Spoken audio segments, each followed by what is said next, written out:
ဒီပိစိကမောဒဖြစ်ဖို့ဆိုတာဘယ်လိုပါရမီတွေဖြည့်ခဲ့ဘယ်လိုတွေလုပ်ခဲ့ရတယ်လဲလို့ဆိုတာဒါကသိရင်သိလိုက်တဲ့အချက်တွေပေါ့နော်သို့သောပိစိကမောဒအလောင်းပါရမီဖြည့်တယ်ဆိုတဲ့ဇလန်းတွေကတော့တဲပြီးတော့မရှိဘူးတဲပြီးတော့မရှိဘူးမရှိတဲ့အတွက်ကြောင့်သူတို့ဘယ်လိုဒီဘောရိတတ္တဘုရားလောင်းပါရမီဖြည့်တယ်လို့950ဇတ်တွေလို့သူတို့ရဲ့အတိတ်ဘဝဇလန်းတွေများများဆဆမှတ်တမ်းတင်ထားတာမရှိတဲ့အတွက်ကြောင့်သိနိုင်ခွင့်မရှိဘူးသို့တော့သူတို့လည်းပါရမီဖြည့်ရတယ်ဘယ်လောက်ပါရမီဖြည့်ရတော့ဆိုနေ့အသင်္ချေနဲ့ကဘာတသိန်းဘုရားဖြစ်ဖို့ရကအနည်းဆုံး4အသင်္ချေနဲ့ကဘာတသိန်းဒီလိုဆိုလိုတာပေါ့နော်အဲဒီတည်းပဲတရရိကဘုရားဆိုလို့ရှိရင်8အသင်္ချေနဲ့ကဘာတသိန်းဝိရိယအဓိကကျတော့16သင်္ချေနဲ့ကဘာတသိန်းလို့ဒီလိုပါရမီဖြည့်ရတာတွေရှိသေးတယ်ပေါ့ဘုရားဖြစ်ဖို့ကြတော့4သင်္ချေနဲ့ကဘာတသိန်းရှိတယ်8သင်္ချေနဲ့ကဘာတသိန်းရှိတယ်16သင်္ချေနဲ့ကဘာတသိန်းရှိတယ်လို့သူတို့ရဲ့တတ္ထာစွမ်းအားပညာစွမ်းအားဝိရိယစွမ်းအားတွေအလိုက်နဲ့အတိုင်းတာလူကွက်ပြချမ်းသာမှုရှိတယ်ပိစိကဗုဒ္ဓတွေကြတော့အဲ့လိုကွက်ပြချမ်းသာမှုမရှိဘူးပိစိကဗုဒ္ဓဖြစ်ဖို့ရကြတော့နေ့အသင်္ချေနဲ့ကဘာတသိန်းပါရမီဖြစ်ရတယ်ရှင်သာရိပုတ္တရာတော့ရှင်မောက္ကလန်တို့လိုအက္ခတဝကဖြစ်ဖို့ကြတော့တစ်အသင်္ချေနဲ့ကဘာတသိန်းလို့ဒီလိုဆိုတယ်ကျန်တဲ့မဟာတာဝကတွေကတော့ကဘာတသိန်းလောက်ပဲပါရမီဖြစ်ရတယ်ပဂတိတာဝကတွေကတော့ကုသကောင်းမှုလုပ်ပြီးတော့အခြေခံပြပလာရင်အခုဘဝဖြစ်နောက်ဘဝကျွတ်ချင်ကျွတ်မှာပဲဒါတော့နော်သိပြီးတော့ရေရှည်လောက်เสียမလို့ပေါ့အဲ့တော့ဒီထူးချွန်ထက်မြက်တဲ့ပုဂ္ဂိုလ်မျိုးမဟုတ်ဘူးတာမန်ပုဂ္ဂိုလ်ဆိုလို့ရှိရင်လွယ်တယ်လေနည်းနည်းထူးချွန်ထက်မြက်တဲ့ပုဂ္ဂိုလ်မျိုးဖြစ်ဖို့ကြတော့အချိန်ယူရမှာပေါ့ဒါဟုတ်တာပဲပစ္စည်းကောင်းထုတ်ဖို့ဆိုအချိန်ယူရတယ်လေအဲ့တော့ပိစိကဗုဒ္ဓရှင်မြတ်တွေဟာနှစ်သိမ့်ချိန်နဲ့ကဘာတသိန်းပါရမီဖြည့်ပြီးမှပိစိကဗောဓိဉာဏ်ကိုရကြတာပဲဒါပြင်ဘယ်လိုခေတ်ခါမျိုးမှာပိစိကဗုဒ္ဓပွင့်လာတော့လို့ဆိုသူကဘုရားမပွင့်တဲ့ကဘာမျိုးမှလည်းမပွင့်ဘူးတုံညကဘာလို့ခေါ်တာပေါ့အဲ့ဒီလိုဟာမျိုးမဟုတ်ပဲနဲ့ဘုရားပွင့်တဲ့ကဘာမျိုးမှာဘုရားမပွင့်ခင်ပွင့်တယ်ဘုရားတဆူနဲ့တဆူချာမှာပွင့်ရတယ်ပေါ့နော်ဘုရားမပွင့်တဲ့အချိန်မှာပွင့်ရတယ်ကောရမမြတ်စွာဘုရားနဲ့ဘုရားလောင်းလေးမွေးလာသည့်ထိအောင်နောက်ဆုံးပိစိကဗုဒ္ဓတဆူဟာကြက်ရည်သေးတယ်ဘုရားလောင်းလေးမွေးဖွားလာတာကိုသတင်းကိုသူသိသွားတယ်အဲ့ဒီပိစိကဗုဒ္ဓရဲ့ပွဲတော်ကမာတင်ကပိစိကဗုဒ္ဓတဲ့ဒီပိစိကဗုဒ္ဓကဘုရားလောင်းလေးဖွားလာပြီဆိုတာကိုသူသတင်းကြားသွားတယ်ကြားသွားပြီတော့သူပြိဋိဘံဆံသွားတယ်အဲ့ဒါနောက်ဆုံးပိစိကဗုဒ္ဓဆိုအဲ့တော့ဘုရားပွင့်တဲ့ကဘာမှာသူတို့ပွင့်ရတယ်လို့ဒီလိုဆိုတာပေါ့သို့တော့ဘုရားနဲ့ပြိုင်ပြီးတော့ဘုရားရောပိစိကဗုဒ္ဓရောဒီလိုဆုံတွေ့တာမျိုးတော့မရှိဘူးမရှိဘူးဒါလေးကမှတ်သားစရာဘာဖြစ်လို့မတွေ့ရတော့လို့မေးစရာလေရှိကောင်းရှိနိုင်တယ်သူကတပြည့်မဟုတ်ဘူးသူကိုယ်တိုင်တစ္ဆာလေးပါးကိုထိုးရည်သိတာကိုယ်ပိုင်ညာနဲ့သိတာမို့သူကိုပိစိကကိုယ်ပိုင်ညာနဲ့သိတာလည်းပဲအတိအသီးတုံးနဲ့တူဆက်သွယ်မှုမရှိဘူးသူကနော်ပိစိကဆိုတာအတိအသီးကိုယ်အာယုံနဲ့ကိုယ်လမ်းနဲ့ကိုရှောက်ပြီးတော့ဖျားပြကြတယ်ဘုရားဆီယာမနိခဏမဟုတ်ဘူးဒါဟုတ်လို့ပိစိကဗုဒ္ဓဟာတပြိုင်နဲ့900လည်းပွင့်နိုင်တယ်ဒီတယ်လည်းပို့ပြီးတော့ပွင့်နိုင်ပြီပေါ့တမန်တော်ဘုရားဖျားကြတော့တဆူပဲပွင့်လို့ရနှစ်ဆူပွင့်လို့မရတဆူဆိုတဲ့အချိန်မှာဘယ်အချိန်ထိအောင်သွားတာတော့ဆိုဓာတ်တော်လေးတဆူရှိနေသေးရင်ကိုနောက်ဖျားမပွင့်ရသေးဘူးသူကဆိုတော့ဘောရမမြတ်စွာဘုရားရဲ့ဓာတ်တော်တွေရှိနေသေးရင်အဓိပတိယဘုရားမပွင့်ဘူးဒါကြောင့်မို့လို့နောက်ဆုံးကြတော့ဓာတုအန္တရာဌာနဒီဘုရားသာသနာကွယ်သွားပြီးတော့ဘာသာသာသနာနဲ့ပတ်သက်ပြီးယူသေးလေးစားမဲ့ပုဂ္ဂိုလ်မရှိတော့ဘူးဘုရားဆိုတာကိုသိတဲ့ပုဂ္ဂိုလ်မရှိတော့ဘူးဆိုတဲ့အချိန်မှာဒီဓာတ်တော်တွေဟာစာအဆိုအရဆိုလို့ရှိရင်တော့ရှိသမျှဓာတ်တော်တွေဘယ်နေရာမှာပဲရှိသမျှဓာတ်တော်တွေဟာဒီဟိုကျုံကမဟာစေတီထဲရောက်သွားမယ်လို့ပြောတာသူကသူပြောင်းသွားကြနော်အဲ့ဒီကမှရှိသမျှဓာတ်တော်တွေကခုဗုဒ္ဓဂယာမဟာဗောဓိပင်နေရာကြွသွားကြပြီးတော့ဘ ရားရဲ့အသွင်တရံပုံသဏ္ဍာန်ဖန်ဆင်းပြီးတော့တကောတွေပါတွေပြပြီးတော့မှတေဇောဓာတ်လောင်ပြီးဓာတ်တော်လေးဟာတဆူဝမကြအောင်အကုန်လုံးပျောက်ပဲသွားပါလေဒါဓာတုအန္တရာဌာနဆိုတာရှိတယ်ပေါ့ဒါမို့ဘုရားတဆူရဲ့ဓာတ်တော်ဟာနောက်ဘုရားတဆူလက်ထက်ထိအောင်မရှိနိုင်ရှိနေသေးရင်နောက်ဘုရားမပွင့်နေဘူးဒီလိုဆိုလို့အားလုံးလက်စတုံးတော့ပိစိကဗုဒ္ဓကြတော့အဲ့ဒီလိုပုံစံမျိုးမဟုတ်ဘူးဒါမတူတာလေးတွေကိုသိဖို့ပေါ့နော်မတူတာလေးတွေကိုသိတာ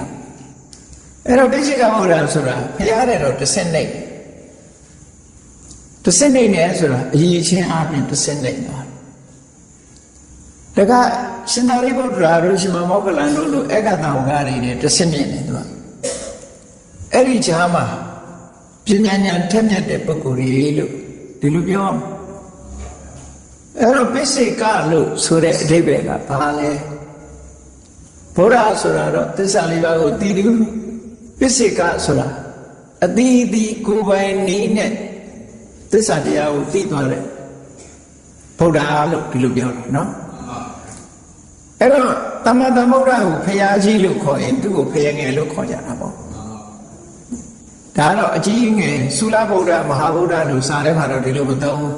သို့တော့ဗမာတွေကသုံးတဲ့ဖရာကြီးဖရာငယ်နော်ဖရာကြီးဖရာငယ်လို့သုံးတယ်ဗမာစာပေမှာတော့အဲ့တော့ငယ်ရဲဆိုတာခုံအားဖြင့်ငယ်တဲ့သဘောပြောတာနော်ဟုတ်သမ္မာသမ္ဗုဒ္ဓဘုရားမှာရှိတဲ့အရေးချင်းမျိုးသဗ္ဗညုတဉာဏ်တို့လိုဟာမျိုးဣန္ဒြိယပရောပရိယတိတို့အာတယနုတယတို့လို့ဆိုတရားဟောပြောတဲ့နေရာမှာအသုံးဝင်တဲ့ဉာဏ်မျိုးတွေဒီပိစိကဗုဒ္ဓမှာမရှိဘူးသို့တော့ကိုယ်ပိုင်ဉာဏ်နဲ့အတိအသီးပိစိကဆိုတာအတိအသီး particular အတိအသီးသစ္စာတရားကိုသိပြီးတော့ကိုယ်ပိုင်ဉာဏ်နဲ့သစ္စာတရားကိုသိပြီးတော့ပိစိကဗုဒ္ဓဖြစ်ကြတာ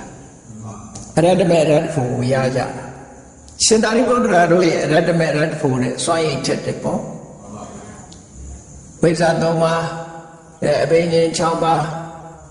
ပရိသံပိဒာညာ၄ပါးဆိုတာတွေတော့ပါတာပေါ့သူလေထူးခြားထက်မြက်တဲ့အရေးချင်းတွေရှိတယ်ထူးခြားထက်မြက်တဲ့အရေးချင်းတွေရှိတယ်အဲ့ဒါလို့ပိစိကဗုဒ္ဓတွေကကိုယ်ပိုင်ဉာဏ်နဲ့ထိုးရသိလို့ particular ဗုဒ္ဓတိဒဘုရားတွေလို့ဒီလိုပြောအောင်သို့တော့ပိစိကဗုဒ္ဓကို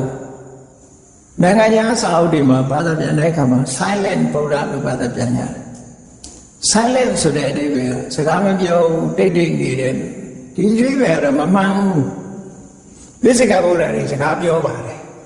ခုသူတို့ဟောသွားတဲ့တရားတွေလည်းရှိတယ်တရားမဟောဘူးဆိုတာမဟုတ်ဘူး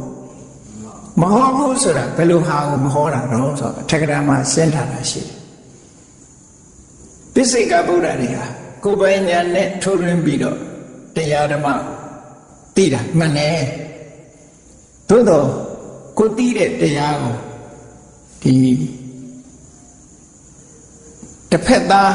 ကိုလိုသိတော့အောင်ပြောနိုင်တာမရှိဘူးဒီလိုဆိုလို့ပဲနော်မဟောတာတော့မဟုတ်သို့တော့တေဂရမှာရေးထားတာဘာလို့ဆိုရင်စကားမပြောတတ်တဲ့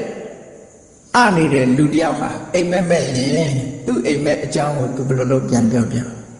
နဲ့လောက်အောင်မှာပေါ့အခုကိတော့စကားပြောတဲ့နေတွေရှိတယ်လေလက်ကလေးတွေကိုချိုးပြီးချိုးပြပြီးတော့အဲ့တော့ပိစိကဗုဒ္ဓကသူသိတဲ့တရားကိုပြန်ပြီးတော့ဟောဖို့ဆိုတာတခြားပုဂ္ဂိုလ်တွေဟောဖို့ဆိုတာသူ့မှာအဲ့ဒီဆိုင်တတိတော့မရှိဘူးလို့ဒီလိုဆိုတယ်နောက်ဥပမာတစ်ခုပေးထားတာတော့တောထဲမှာအမြဲနေတဲ့မုံဆိုးတယောက်ဟာမြို့တက်ပြီးတော့ဖာလူတာတောက်ပေါ့အဲတောရောက်တဲ့ကဖာလူတာဘယ်တော့ကောင်းလဲဆိုတော့သူပြန်ပြောတတ်ဖို့တဲ့ရှိမှမရှိတာဟုတ်လားစားတဲ့ကတော့ဖာလူတာလို့မပါဘူးနားလည်အောင်လို့ပြောပြမြို့ပေါ်အစားလာတဲ့အစာအာဟာရရဲ့အရာတာကိုတောရောက်တဲ့အခါသူပြန်မပြောတတ်ဘူးတဲ့တောမှာစကလုံးမရှိဘူးပေါ့လေအဲ့ဒါပြောဖို့အဲ့ဒီအဓိပ္ပာယ်မျိုးလို့ဆိုတာပဲအဲ့ဒါကိုကြည့်ပြီး silent ဗုဒ္ဓလို့ဘာသာပြန်တာတော့ဒါမဟုတ်ဘူး950ထဲမှာပိစိကဗုဒ္ဓကတရားဟောတော်တာရှိတယ်အရိန္ဒမမင်းဆိုတော့ဘုရားလောင်းအဲ့တော့ ဘုရားလောင်းတဲ့ပိစိကဗုဒ္ဓအဲ့တော့တကယ်ချင်းဖြစ်ကြတကယ်ချင်းဖြစ်တော့အဲ့တော့ပိစိကဗုဒ္ဓဖြစ်တာကပရောဟိတ်ပုံနာဘုရားလောင်းကဘုရင်အဲ့ဒီမှာသူတကယ်ချင်းကိုသူလိုတောထွက်ပြီးတော့တရားတို့တရားများရစေခြင်းအဲ့ဒီအချိန်မှာဟိုကထိနှန်းစီစိတ်မစွန့်နိုင်ကောင်းကောင်းအာယုန်တွေကမစွန့်နိုင်သူမစွန့်နိုင်တော့ဘာနဲ့ဥပမာပေးပြီးဟောတာလို့ဆိုကြီးမိုက်ကြီးတကောင်အကြောင်းဥပမာပေးပြီးဟောတာမင်းဒီနန်းထိနှန်းစီစိတ်တွေကိုဒီတိုင်းသာဆက်လက်ပြီးတော့နေမယ်ဆိုလို့ရှိရင်ကြီးမိုက်ကြီးလို့ဒုက္ခရောက်နိုင်မယ်လို့ပြောသွားတယ်ဒီလိုတော့ဟောနိုင်တယ်သူဟောတယ်ဆိုတာတွေ့နော်ဥပမာပေးတယ်လေကြီးကားတဲ့ကောင်ဟာတဲ့ခင်းကမြေကျော်မှာမျောလာတယ်အိန္ဒိယနိုင်ငံစတိုရီဆိုခင်းကပေါ့ဒီကတော့အေယာဝတီနဲ့မျောပေါ့နော်ခင်းကမြေကျော်မှာစင်စီကောင်ကြီးမျောလာတဲ့အခါကြီးတဲ့ကောင်ကအဲ့ဒါမြင်တော့စင်စီကောင်ပေါ်ပြန်ချလိုက်ပြန်ချပြီးတော့သူဘလို့တွေးဝင်လာတော့ဟာတသက်တာတော့ဖူးလို့ပြီဟာမ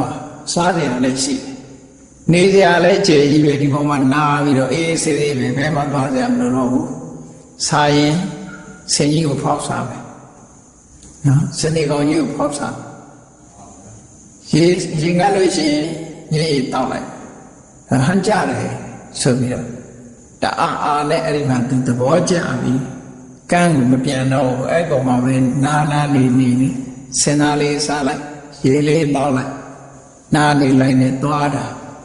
တဖြည်းဖြည်းခင်းကမြည်ရည်စည်းတန်တော့မျောသွားလိုက်တာစင်နေကောင်ကြီးပဲရောက်တော့ဆိုပင်လယ်ထဲရောက်တာ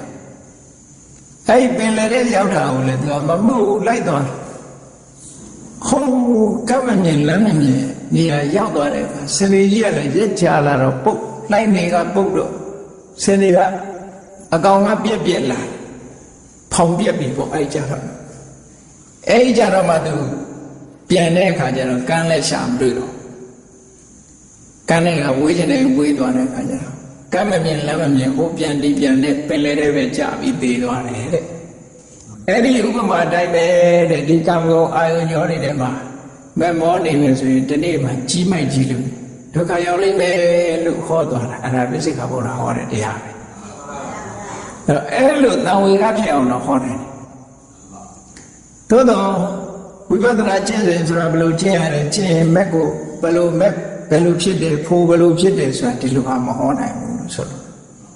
မဟောနိုင်တဲ့အတွက်ကြောင့်ပိစိကဗုဒ္ဓတရားနာပြီးတရားတို့တရားမြတ်ရတယ်ဆိုပုဂ္ဂိုလ်တို့မှမရှိကိုယ်ပိုင်ဉာဏ်နဲ့သိပြီးတော့ဒါလေတရားတို့တရားမြတ်ရကြတာပိစိကဗုဒ္ဓတရားမသိနိုင်ဘူးတဲ့ဟောနိုင်စွာရှိတဲ့အခုလို့သူပြီးတဲ့လမ်းကြောင်းအတိုင်း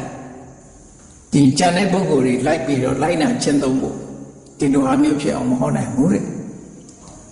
ပိစိကဗုဒ္ဓရဲ့တစ်ဆက်နိုင်တဲ့ရှင်သာရိပုတ္တရာတို့ရှင်မောက္ကလန်တို့ကျတော့ဟောနိုင်ပြီးတော့ပိစိကဗုဒ္ဓဘာလို့မဟောနိုင်တော့ဆိုရှင်သာရိပုတ္တရာတို့ရှင်မောက္ကလန်တို့ကသူဟာမဟုတ်ဘူးလေဘုရားဟာဟောတာလေဟိုကဒီလိုတစ်ဆက်တင်ထားတာရှိမှမရှိတာဟုတ်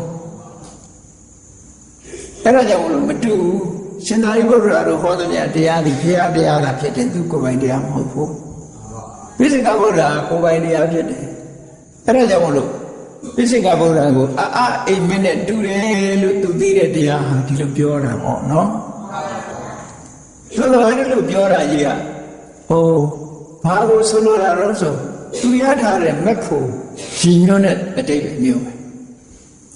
ဒီတမန်တရားမဟောတာကိုပြောတာမဟုတ်ဘူးနော်တမန်နတ်ပြည်ရောက်တရားကုသိုလ်ကောင်းမှုလုပ်ရမယ်ဆိုတာဒီလောက်ကတော့သူတို့လည်းသိပြောနိုင်တာပေါ့ဒီလိုအခြေခံတရားတွေတော့ဟောနိုင်တယ်ခုနလိုမဘုနိဗ္ဗာန်ကိုရသွားသည့်ထိအောင်စိုက်ထိတော့ကျင့်စဉ်တစ်ခုဟောမပြနိုင်ဘူးသူကတော့သိတယ်သူသွားတဲ့လမ်းတော့သူသိတယ်ပေါ့သို့တော့အဲ့ဒါကိုသူများကိုရှင်းမပြတတ်ဘူးဆိုအခုကလူတွေလည်းတချို့လည်းပဲသူပိစိကဗုဒ္ဓလောင်းမဟုတ်ပိစိကဗုဒ္ဓမဟုတ်ပေမဲ့လို့ငါမပြောတတ်ဘူးလို့ငါတော့သိဒီလိုလူလည်းရှိနေတာပဲလေပြောမပြတတ်ဘူးတဲ့ဒီလိုရှိတယ်